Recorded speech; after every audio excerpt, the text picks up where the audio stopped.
कल के दिन आरवीएनएल अपने क्वार्टर फोर के रिजल्ट्स अपलोड करेगा। अब कल के दिन ना सिर्फ रिजल्ट से तो काम चलेगा नहीं, क्योंकि इतनी बड़ी जो गिरावट है, एक रिजल्ट से क्या जिंदगी बदल जाएगी? कुछ बदलने वाला नहीं है कल के दिन यहाँ पर। लेकिन कल का क्वार्टर एक रिवाइवल क्वार्टर की तरफ काम कर सकता है। वो कैसे? इस वीडियो में प्री एनालिसिस लेंगे कि कल के दिन कंपनी क्या दे सकती है, इस समय चार्ट क्या परफॉर्म कर रहा है।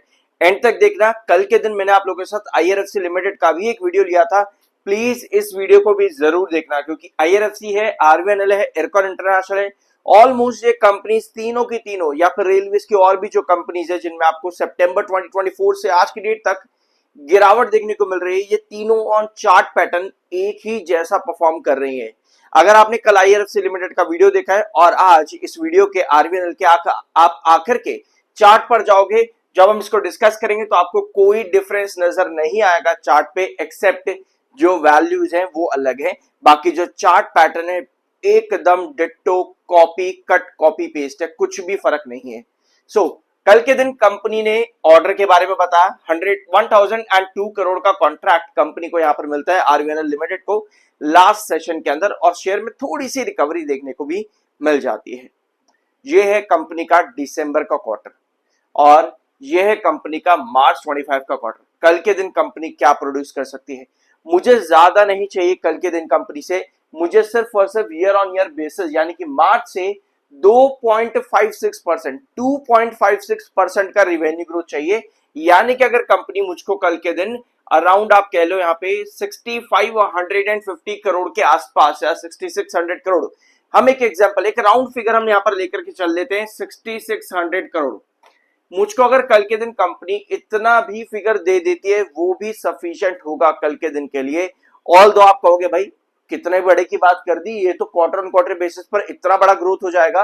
ऑल दो ईयर ऑन ईयर बेसिस पर ये ग्रोथ लगभग जाएगा 2.56% के आसपास। अगर आप चाहो तो इसको पूरा कैलकुलेट कर लेना कितना आएगा, ठीक है? तो इतना ऑलमोस्ट कंपनी कल के दिन ग्रोथ दे पाएगी अगर कंपनी 6600 करोड़ का रेवेन्यू लेकर के आ जाती है। और मुझे सिर्फ 2.56% ही चाहिए एनुअल बेसिस पर, क्योंकि पिछले साल 6427 करोड़ का रेवेन्यू था। अब मैंने क्या बोला था वीडियो की शुरुआत में कि एक रिवाइवल क्वार्टर हो सकता है। इसके पीछे का रीजन पता है क्या है? कि दिसंबर क्वार्टर कंपनी का सेकंड वीकेस्ट क्वार्टर रहता है। अगर आप दिसंबर को देखोगे मार्च के कंपैरिजन में तो आप लोगों को नजर आएगा कि दिसंबर में कंपनी वीक परफॉर्म करती है काफी ज्यादा इन कंपैरिजन विद मार्च। और ये चीज आपको 2023-24 में भी दिखी, यही चीज आपको 2024-25 में भी नजर आई। तो कल के दिन कंपनी से उम्मीद हम यहां पर लगा सकते हैं, क्योंकि मार्च क्वार्टर एक्चुअली में एक रिवाइविंग क्वार्टर रहता है जब कंपनी दिसंबर में सबसे वीक रिवेन्यू प्रोवाइड करती है। सो क्या कल के दिन कंपनी ये ग्रोथ देने वाली है? अगर दे देगी तो यस, इतने टाइम से जो कंपनी खराब ग्रोथ दे रही है, -26, -1, -2, -4, -4, इतना खराब जो कंपनी का परफॉर्मेंस गया है पिछले 1.5 साल के अंदर, और लगभग आप कह सकते हो जून 2024 से, और चार्ट पर भी आपको तभी से गिरावट नजर आ रही है। कल का क्वार्टर कहीं ना कहीं एक नींव रख सकता है कंपनी के लिए। अब उसके बाद में आता है जून का क्वार्टर। क्या कंपनी वहां पर भी रिवाइव कर जाएगी? यस, उसके भी चांसेस बहुत ज्यादा हाई बनते हैं कि कंपनी को पिछले साल अगर कंपनी मार्च में अगर कंपनी 2.56% दे देती है, तो पिछले साल जून के कंपैरिजन में आने वाले क्वार्टर वन में, जब आपका क्वार्टर वन का क्वार्टर आएगा, यानी फाइनेंशियल 27 का जब आपका क्वार्टर आएगा वन, वहां पर कंपनी को मात्र 2.56% का ही ग्रोथ चाहिए होगा एनुअल बेसिस पर फ्रॉम जून 2025। तो यस, मार्च का क्वार्टर कल सिर्फ इसलिए इंपॉर्टेंट नहीं है कि भैया एक आधे सेशन के अंदर क्या हो जाएगा, क्योंकि स्टॉक में गिरावट कितनी बड़ी है भाई, इतनी बड़ी गिरावट जो स्टॉक के अंदर है, ये एक क्वार्टर से तो पूरी होने वाली नहीं है। इसके लिए सीरीज ऑफ क्वार्टर्स लगेंगे कंपनी के, सीरीज ऑफ क्वार्टर। तो कल के दिन एक नींव कंपनी रख सकती है। इसके साथ में प्रॉफिट ग्रोथ परसेंटेज भी कल के दिन कंपनी को सिर्फ 4% का ही चाहिए। और क्योंकि कंपनी मार्च में एक्स्ट्रा ऑर्डिनरी रिवेन्यू देती है, तो कल हम उम्मीद कर सकते हैं कि 459 करोड़ के ऊपर का सिर्फ 4% का ही ग्रोथ कंपनी अगर दे दे, यानी कि ऑलमोस्ट कंपनी को देना पड़ेगा 483 करोड़ के आसपास, लगभग 483 करोड़, 4% लगभग इतना ही बनेगा, 24 करोड़ के आसपास का कैलकुलेट आप लोग कर लेना। बस इतना भी अगर कंपनी दे देगी तो भी कल के दिन कंपनी के लिए काफी है। सो कल के दिन के लिए कंपनी एक रिवाइविंग क्वार्टर रख सकती है। ऑल दो मैं आपको एक पॉजिटिव चीज अभी के लिए बताऊं आपको, तो ये है कि फाइनली फाइनेंशियल ईयर 25 में कंपनी का जो ग्रोथ था रिवेन्यू में -8.94% का था। बहुत वीक परफॉर्म कंपनी ने फाइनेंशियल ईयर 25 में किया था। सो ऑलरेडी Q3 के कंपैरिजन से अगर आप कंपनी का फाइनेंशियल ईयर 26 देख रहे हो तो कंपनी ऑलरेडी पॉजिटिव ग्रोथ पर खड़ी है।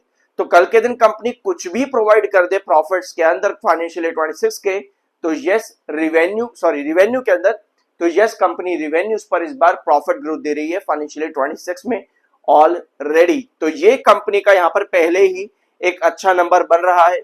इसके अलावा प्रॉफिट ग्रोथ कंपनी को चाहिए भैया, 17% माइनस दिया था फाइनेंशियल ईयर 25 के अंदर, -17%, और ऑलरेडी कंपनी 1148 करोड़ पर खड़ी है। सो यहां पर आपको कितना नजर आ रहा है, अभी कंपनी -17% के तो ऊपर ही है, माइनस अभी 5% होगा, 4-6-7% कुछ माइनस होगा, लेकिन कल के दिन कंपनी जो भी लेकर के आ जाएगी वो कंपनी के रिवाइवल के लिए फाइनेंशियल ईयर 26 में और बढ़िया हो जाएगा। तो already company financial year 26 in comparison में 25 बढ़िया दे रही है। मार्च का क्वार्टर कल के दिन अगर आता है तो वो आने वाले क्वार्टर्स के लिए भी एक रिवाइवल की नींव कल के दिन रख सकता है।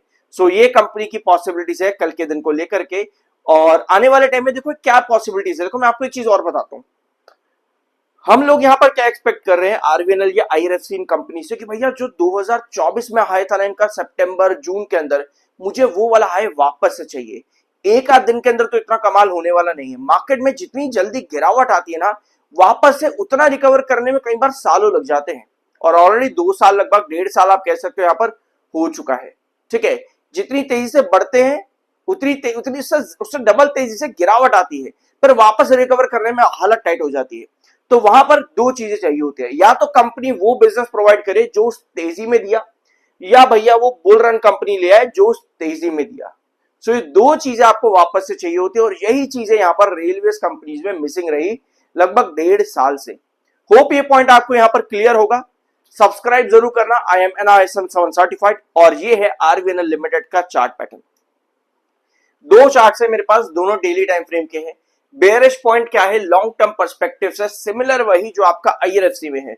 200 EMA आपका लॉन्ग टर्म में रिजेक्शन बना करके बैठा हुआ है आरवीएनएल, इसके ऊपर जाता ही नहीं है। जब भी आने की कोशिश करता है भैया रिजेक्शन देकर के फेल होकर के वापस नीचे आ जाता है। ये लॉन्ग टर्म बेयरिश सिग्नल होता है।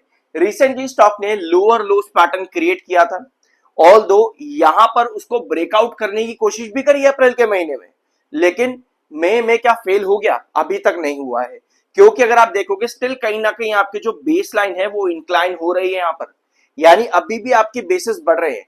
सो मुझको यहां पर क्या चाहिए, सबसे इंपॉर्टेंट आप यहां पर ये नोट करो कि 315 के आसपास 315 ये मेरा एक क्रूशियल रिजेक्शन है आरवीएनएल लिमिटेड में। और जो मेरा 200 EMA जो ब्लैक लाइन आप देख रहे हो 200 EMA की है, ये भी लगभग 315 के पास आ रही है।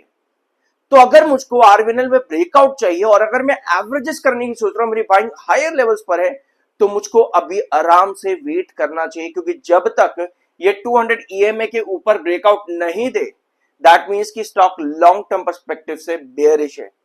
क्योंकि वहां आपको अगर स्टेबिलिटी नहीं मिल पा रही है, दैट मींस कि और गिरावट होने की पॉसिबिलिटी आपकी है। ये आपको चार्ट बता रहा है, मैं खुद नहीं बता रहा, चार्ट आपको अपने आप में दिखा रहा है। इसीलिए रिसेंटली जो आपका ब्रेकआउट बना उसके बाद में जो आपके नए बेसिस इंक्लाइन हो रहे हैं, ये बहुत इंपॉर्टेंट पार्ट है। और 315 यहां पर अब आपका रिजेक्शन बढ़ना भी जरूरी है, क्योंकि सिर्फ और सिर्फ बेस बढ़ने से काम नहीं चलेगा, आपको रिजेक्शन को भी बढ़ाना पड़ेगा। यानी अल्टीमेटली 200 EMA के आसपास ही आपका 315 का रिजेक्शन, तो उसके ऊपर भी आपको ब्रेकआउट बनाने पड़ेंगे लॉन्ग टर्म पर्सपेक्टिव से। तब तक आपको बड़े ब्रेकआउट्स की पॉसिबिलिटी बहुत कम है ऑन चार्ट पैटर्न।